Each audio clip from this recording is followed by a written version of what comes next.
Hi, and welcome to the very first episode of Symposia Nervosa. Fuck it! We'll do it live!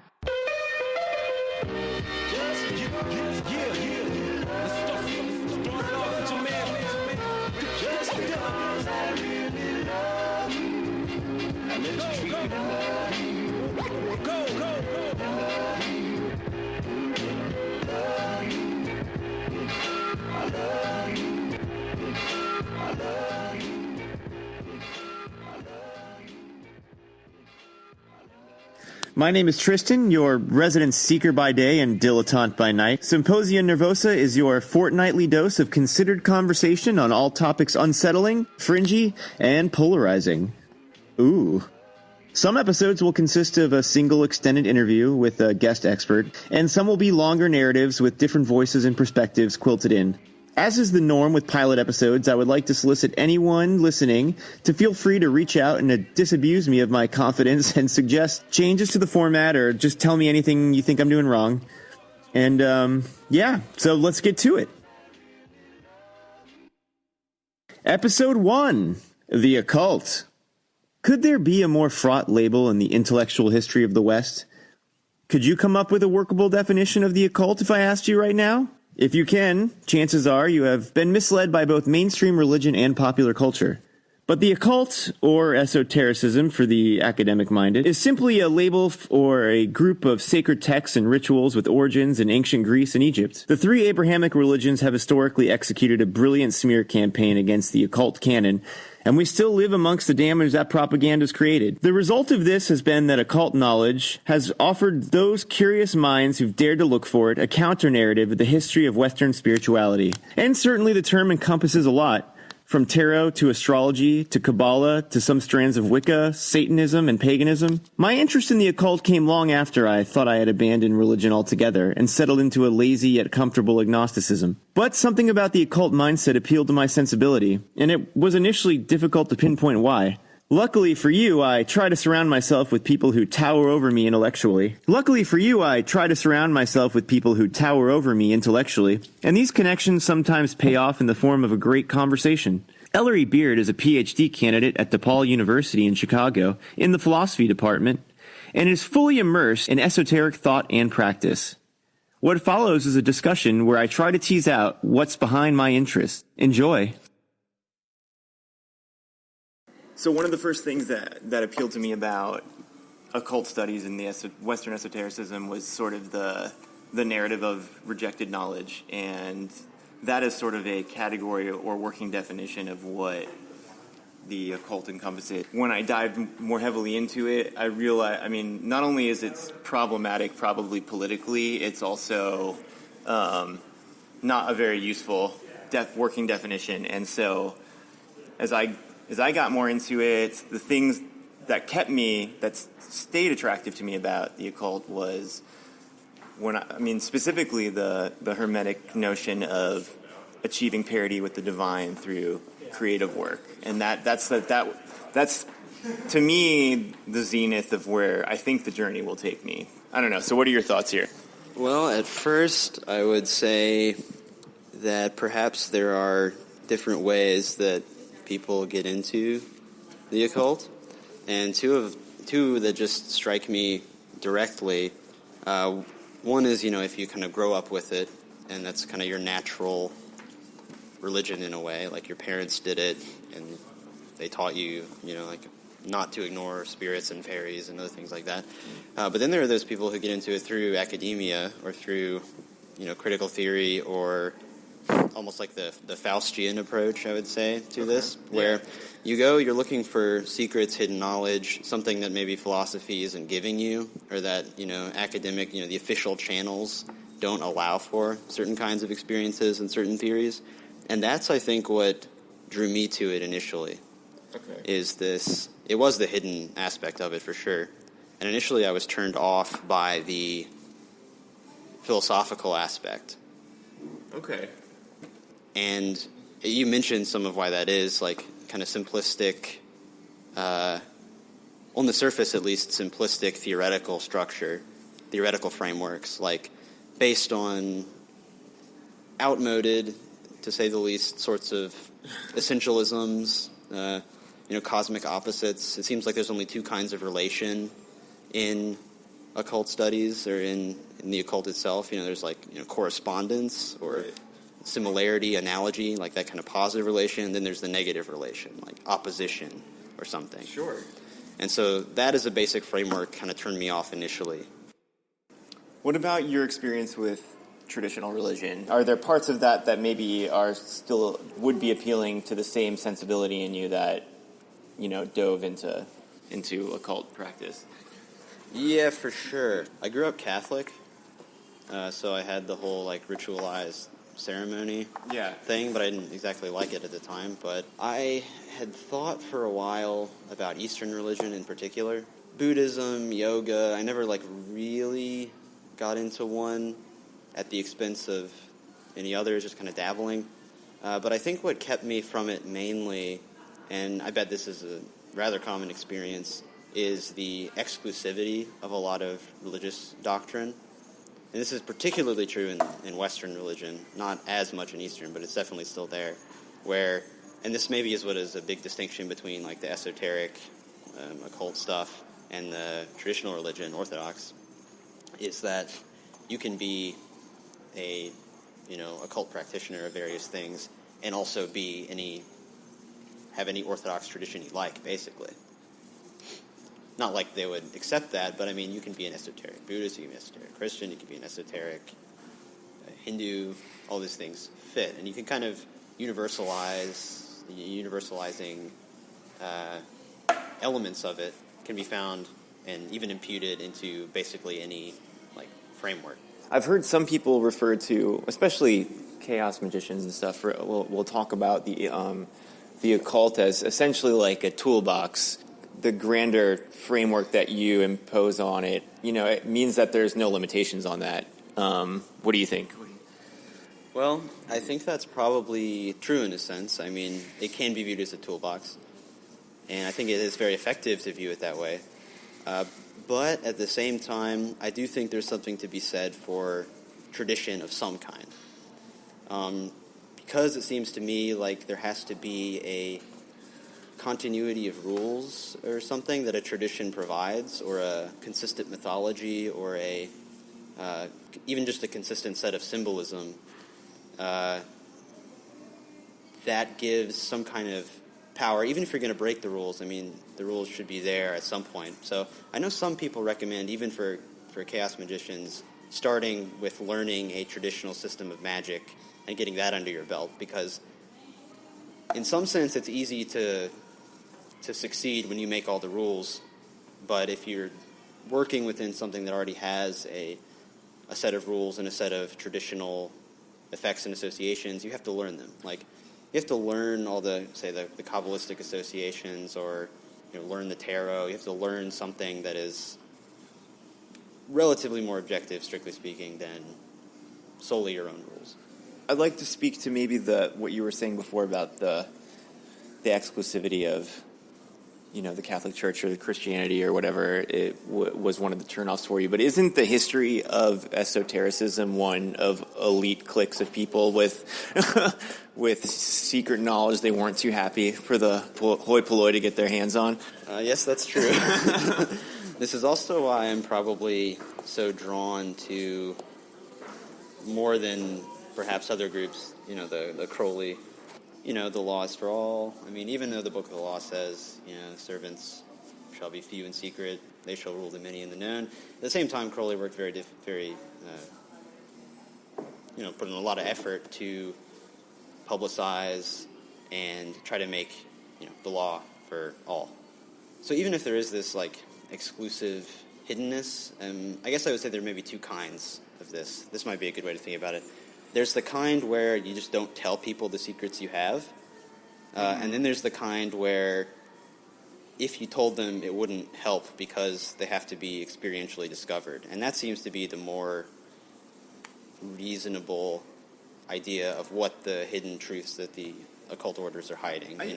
The set of techniques, or the path through which one achieves certain understandings, states, experiences.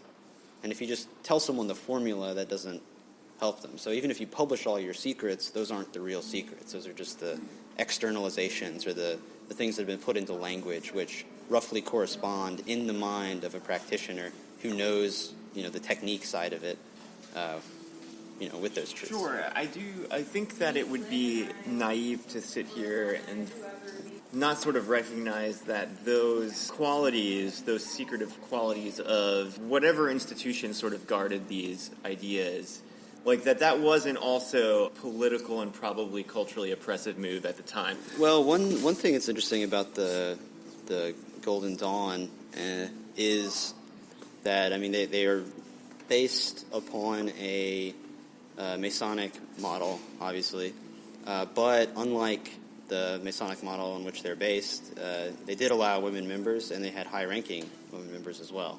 I'm not saying that, obviates obviously the class element. A lot of these Masonic organizations have this, I know in the original OTO, with the charter, bylaws, those kind of documents, they have you're allowed to use your brother member's mansion or their insurance and stay in their quarters for this long and stuff, and it doesn't seem like that even corresponds to and then maybe unfair to dwell on that, I think, because these were all things that traditional religious organizations were doing as well, and to much more impactful effect on people's lives. I guess I don't know, sometimes it bothers me when people are willing to just kind of say, oh well, whatever, that may have happened, but we're all past that now. I think this, if I could just say something briefly about this, I think this does have a lot to do with that philosophical, the outmoded, as I said, philosophical underpinning that I talked about a few minutes ago.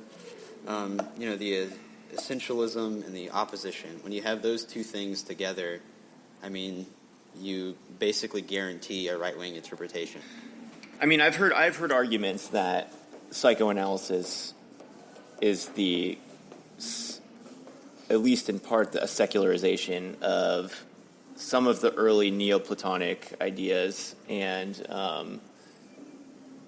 that's easy. And it's easy to make comparisons to Hermeticism, but I have never been able to work my way through that totally yet, based on the little bit that I've read. But I think it's an interesting idea. I think.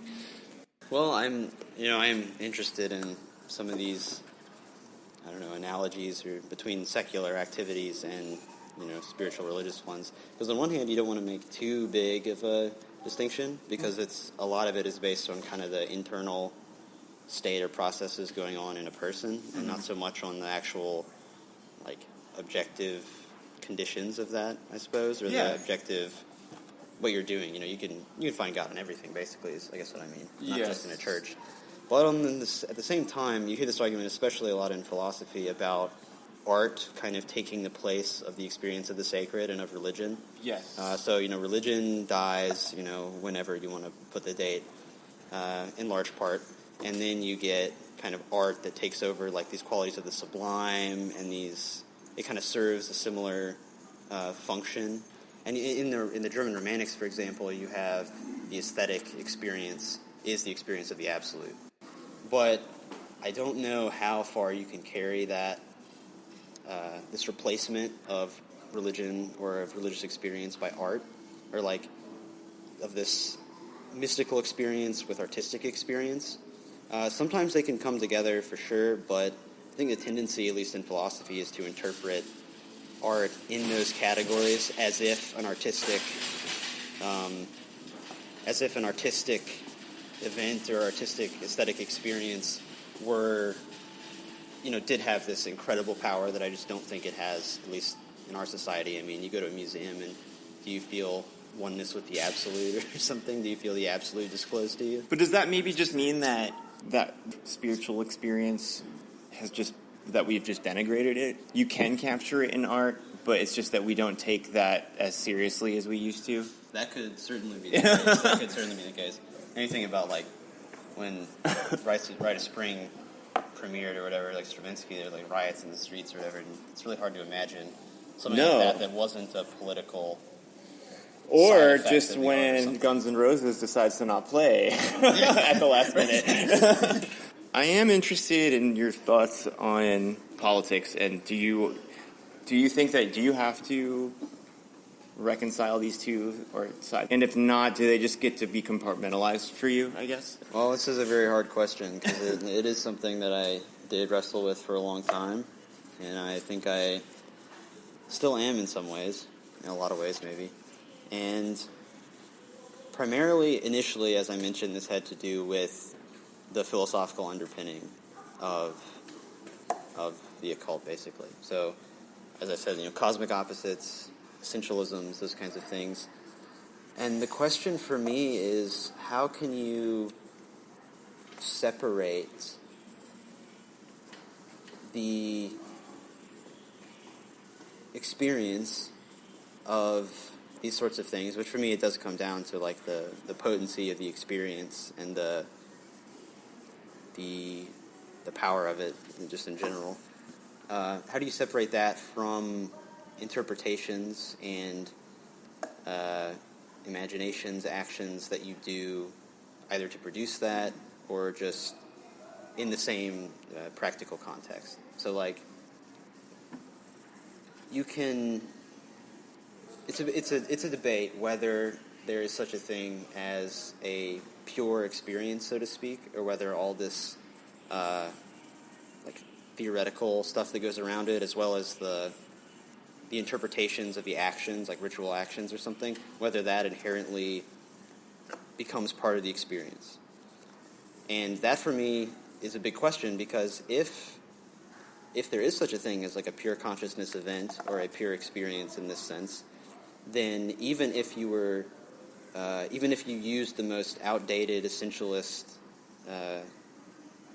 binary logic tradition method of magic or ceremony, then that would not undo, no matter what you thought about that ceremony or that system, it would not undo the truth or the potency of that event. It would not taint it, so to speak. Okay. And so where does that lead you in terms of an identity as a leftist? Well, for a while, it made me much more attracted to chaos magic. Okay. Because it said that it didn't really matter, I guess, in a lot of ways, the system of associations and symbolisms and stuff.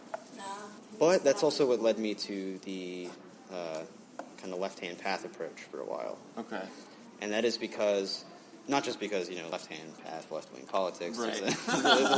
but it does seem suggestive, Sure. The left-hand path seemed to me to signify a mode of rebellion against the status quo, which in that tradition is, the universe, the objective world, which is identified with God or the demiurge or any kind of totality, right? And that's the bad thing, is this reality as it is.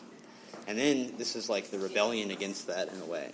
It's to take yourself out of the set of laws, social relations, power relations, and become, I suppose, self-creating or self-sustaining or, singular. Why don't we just get into, as much as you want to talk about your experience with formalized institutions that are around today and thriving, any experience that you've had with those? Is it something that you feel like that you had, it was inevitable that you were going to become a part of those groups, or is it perfectly reasonable to be someone who says this is going to have to be something that I do on my own or with a small group of friends or something? Well, I certainly think that it's completely possible to be a lone practitioner, just a solo practitioner with no group at all. Now, that being said, some people feel a lot better in a group. It gives them a structure, gives them some motivation to do the work they wouldn't otherwise do, like daily practice and things like this, and also larger workings. Especially this is true because there aren't very many like serious practitioners, including even in big organizations. It would be rather difficult unless you lived in a pretty well-populated area to find something that really was tailor-fit to your needs, I would think. Okay. It took me a long time, okay. Yeah. And I do think it was inevitable, though, just because of how I work, I suppose. I very much wanted a mentor, and this is for for other things too, like for philosophy, you always got to have a mentor. I mean, this is the idea. You always need a guru in many Eastern religions. That's like the number one thing all these yoga manuals tell you to do is go find a guru and don't practice this if you don't have one. I don't think that's strictly necessary, but I do think that the guru has the ability to open you to certain experiences which you might just be somehow neurotically closed to. In my ideal image of what the occult is supposed to be, the most emotionally resonant and powerful characteristic is usually the process of initiation, but especially the ancient Greek and Egyptian mystery schools. There were, we think, I guess there's no way to really know this still, but we think that there was a large subculture of people that got involved in these, and I would venture to guess that the best recruiting tools was what an awesome initiation you would get to go through. Even though their relationship with the divine and spirituality was probably a lot more day-to-day than it is in contemporary society, I would say that level of sort of communing with the spirit world was not something that they were probably used to on a day-to-day level. And so that would be a very powerful way to get people who want to be involved in that, especially across class distinctions. Was the initiatory process important to you? Yes, I think it was, but I think initially we have to make a distinction here. So there's initiation, which is some kind of development of an individual on a higher level or something like this, however you want to define it. And then there's initiation as a recognition ceremony. Mm-hmm. And so in different groups, you'll have different ideas about how this works. Some groups will say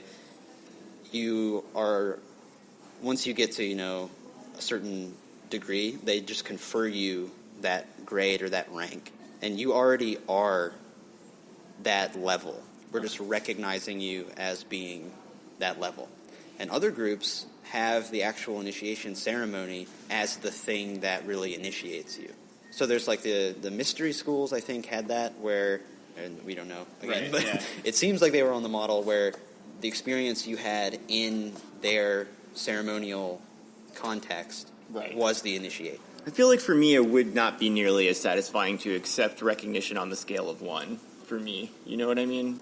What I mentioned earlier about playing by your own rules, you can do all your own stuff, but like you say, maybe it won't be as satisfying because you're not mastering a system. I mean, you can make up the rules to a card game and win every time because you're making up the rules, but if you have to play another player, for example, in a game that has rules that are objectively determined beforehand, then maybe it'll be a little harder. And so that's like, sort of Enochian or something. That's pretty hard. Yeah. Because I can make sigils all day, and they can often be successful.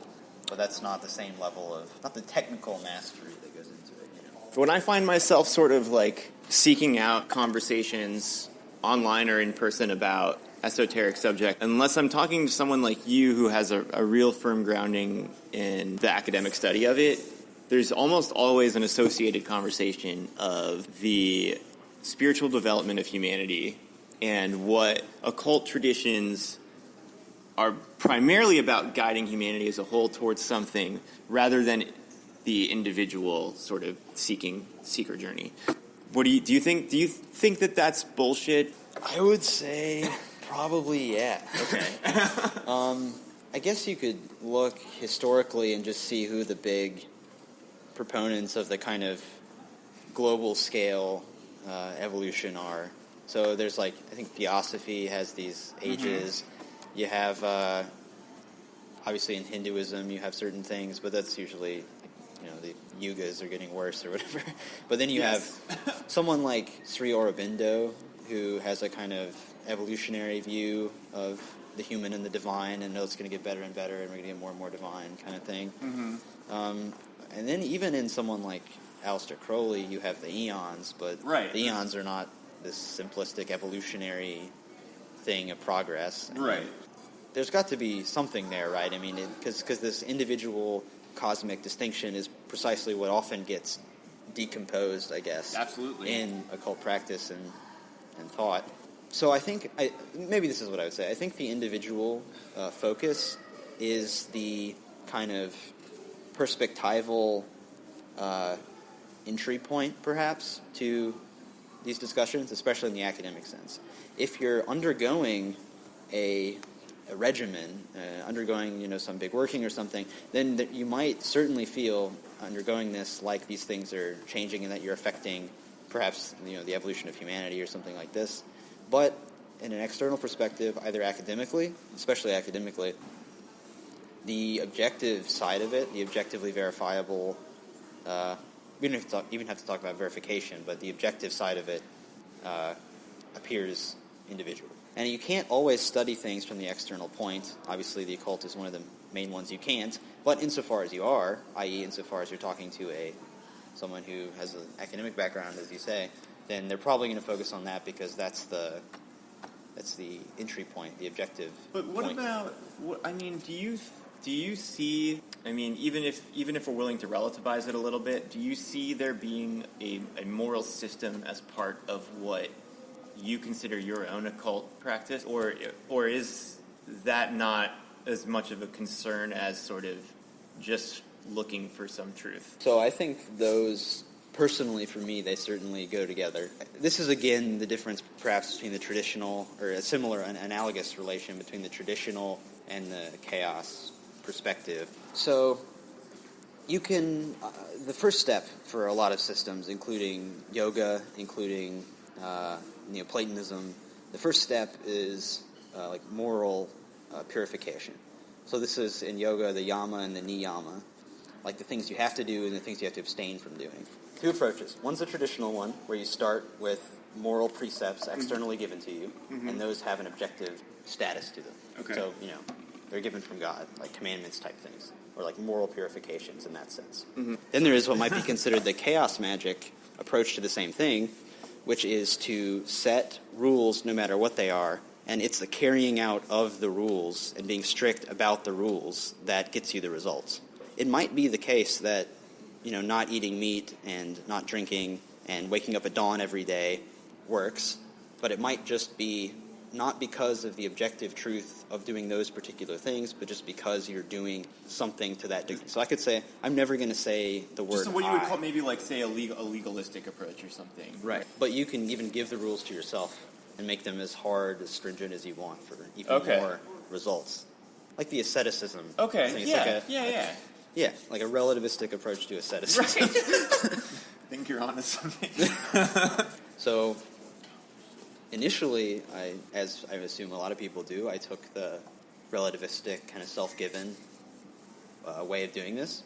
But that requires a huge amount of discipline in giving meaning to your activities, which I think a lot of people, even people who want to do more of the chaos approach, might lack. And so it turns out, it's a lot easier to think about them in terms of objective rules, or in terms of divinity, rather than in terms of I'm giving them to myself.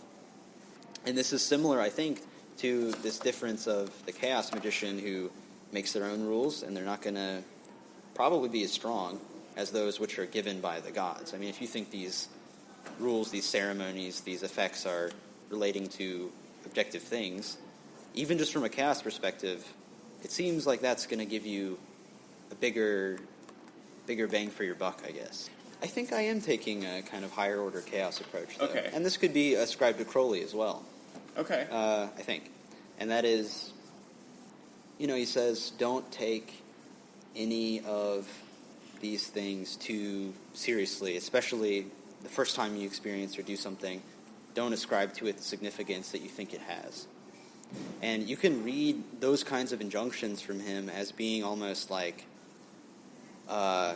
encapsulation of the whole process within a kind of chaos logic or something. So that the whole process of Crowleyan style, Golden Dawn style, like development, like spiritual ascension, is governed on the micro level by intense beliefs in gods and in spirits and in the objective reality of magic and stuff. But on the macro level, the whole process is within a kind of practical approach. This is like the science side of Crowley, I suppose, scientific religion. See what I'm saying? There's a broader scientific approach. So it's like, what would happen if, make it like this hypothesis, like what's going to happen if I do these rituals and believe intensely in these gods? And so it's like the ability to work on your own belief. So you are really believing in them, and that does really help. But it's within a broader framework of scientific control of belief and will, which is the chaos approach. Are you just taking morality into the laboratory? Is that what that is? That's what it sounds like. All right. Yeah. I like it. But you have to be sincere about it, though. Yes. That's the whole thing. Maybe we can, just to wrap up, we can touch on sort of the occult and popular culture. Seemed to be some attention paid to the millennial generation, people our age, and a sort of a revival of some of these ideas, and also their incorporation into technology. I still don't see a huge community around me of people my age or our age, but I'm told in places that are hipper than where I live that it is a legitimately growing movement among 25 to 35 year olds or something, or 20 to 35 year olds. Do you see this, or is this a pop cultural phenomenon that there have been blips in the culture of interest in these things that have been just read into by media? Yeah, when I look at, say, a local meeting of an initiatory group, I see a lot of younger people. Okay. And I don't know how serious any of these people are, but just based on my own observation of going to one of these kind of meetings or whatever, in black metal, I'm a big black metal fan, and in black metal recently, I suppose, in the last decade, there's been a huge explosion of so-called occult black metal bands, like in the orthodox, in quotes, orthodox black metal kind of sense. Mod, they're like one of the classic quote orthodox black metal bands. Okay. Where these guys are, it's not inverted goat heads or inverted pentagrams with goat heads in them, and kill for Satan kind of stuff. So I can see how it would come potentially from music scenes, especially from black metal. It's a huge explosion of these those types of bands. I don't think that there's nothing to it, but I think that the question is one of is what you were saying is really how serious are these people, and is it just an interesting thing to do on a Friday night, or is it as sincere as someone who's going to mass down the block? Yeah, I think it might be too early to say. Although I can say, at least in where I live, I was on Meetup.com. I signed up. And there's just so many new groups about New Age stuff all the time. I think once a week I get an email, crystal healing group, yoga group, meditation group. And that's the thing, is that there are these other communities that maybe you or I wouldn't associate with, at least in terms of our ideas. Some of the New Age. The New Age groups, but then also, I think the more paranormally focused groups. I definitely came through the route of Fortean studies into the occult, which I don't have the same admiration that I used to for, I do for Charles Fort, but for that world, the world of ghost hunters and UFO hunters and stuff is not something that it's something that was really attractive to me for a time. I've managed to really come to a better understanding about what those things I was attracted to, why I was attracted to those strands of thought, and have found those in Hermeticism and Thelema. I would almost say that these really are two sides of the same type of impulse or type of world, where the UFOs and the Bigfoot and those kinds of things are almost like the exoteric kind of projection of the esoteric impulses. So you get the same kind of hidden knowledge, hidden stuff, but it's just out there.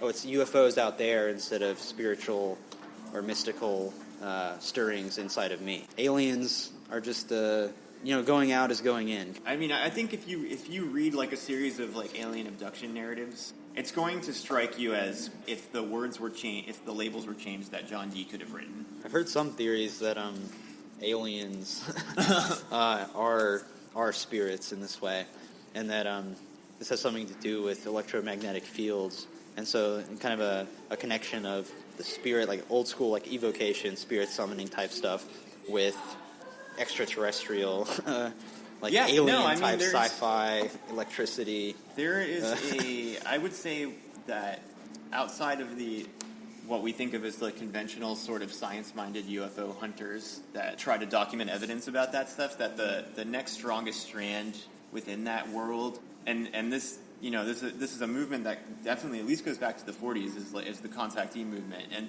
at the end of the day, I really do, I wonder if it's just pedantry to even think about them as different things. Someone who really like watched a lot of The Outer Limits as a kid or something had an occult experience, and those were just the cultural labels that were available to them. I guess that's one reason why the occult side of it is so much more interesting to me, at least, and probably to you as well, is that it does offer a practice, whereas the, you know, getting abducted or That or requires something happening to you. And even like looking for Bigfoot or something. I mean, that's something that's you go out and do out there. So is that how you view ceremonial magic? Do you, because I will often hear a sort of pat interpretation that I think probably has something to it, but is a little simplistic, which is that the best way to think about ceremonial magic is as in a sort of externalized form of like Eastern meditation. Well, I guess we have to be careful here because I do think it is meditative. Obviously, it's a very single-minded, concentrating activity. But I often make a distinction between, I guess, more of what you would term mysticism and what you would term magic. Mm-hmm. And I know these are fraught labels, or a fraught distinction, rather. Mysticism as the kind of objectlessness, like this striving for this objectless state, this like almost like a shutting down of the senses and that kind of thing. Mm-hmm. And then magic as more of a opening of the senses, including even if that's the imagination. So in meditation, I mean, there's also esoteric forms of Buddhist meditation where you do imagine images and stuff and sensations and activities. I would consider that more of a magic practice, esoteric magic practice, than a meditation practice. Okay. More inherently mystical thing, I guess. This is I don't know if Crowley actually says this, but mysticism as seeing through the illusion of the play of reality or whatever, mm-hmm. and magic as mastering and playing with that illusion. And they're both ways to see that it's not real, but one's a direct seeing through, and the other is a seeing how it's impermanent, malleable to my will. Is the classical Crowleyan change through conformity with will definition of magic, is that a satisfying one to you? Well, it is, with the caveat that it makes everything magic, which is true in a way, but it doesn't help as a definition, right? Right. This is the same thing, I guess, that I was trying to get at earlier that I didn't do very well, between the external and the internal view. So if you are in this practice, in this process of, Crowleyan development or something, you might get to a point where everything is magic. Or even picking up a pencil is considered by you to be magic. But in general, I don't think it's a good external definition, so to speak.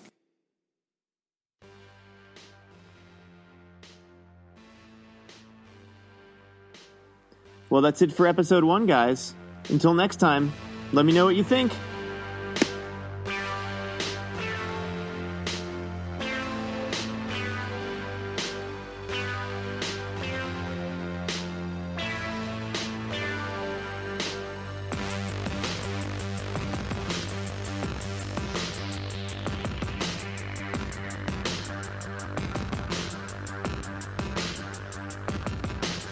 Magazine ad featuring Featuring ruggedly handsome and raw people saying that love is a law and that we're all equal. He's really selling a scent containing a strange animal gland secretion or a chemical frequently named as the cancer-causing agent. You can dance and be vacant. You can bitch about television with shitty stations. You think the answer is to kill my TV? I'll blow your microwave up. It doesn't play DVDs or video cassette tapes of inspiring films. It violently rearranges food molecules and kills nutritional content. Traditional heating keeps a modern man's logic from rotting during a power meeting. Moderate well-being just isn't adequate. I must be equipped for no matter how bad it gets. Ambivalent sometimes, but diligently soldering together the suit of armor I dream of modeling. Nobody tries to avenge or resist things they do not believe to exist. You and I both take advantage of this. Every time we speak, will we confirm or deny what is known? Will we condemn or compete for the throne? We are Atlantis, Egypt, and Rome. We are what we seek. I used to holler and hoot because it suited me, participating in various victimless tomfoolery. And later on I was elusive and tight-lipped, only surfacing when certain statements required nice quips. Now it's a balancing act, different day, different hat. You got a picture of an avalanche, I'll look at that. Spaghetti dinner at a cattle ranch, I might attend. The daily dosage recommended, I'll exceed, and then I'll send a letter to the manufacturer stating that I am not a consumer, I am a capturer. I'm not affected by things I get outside of. If love is light when the night strikes, I would like love, shining a bright beam, blinding an unseen century-old entity sent to spite my dreams. Before it regains sight, I'm fully awake, stirring its evil energy inside a protein shake. Nobody tries to avenge or resist things they do not believe.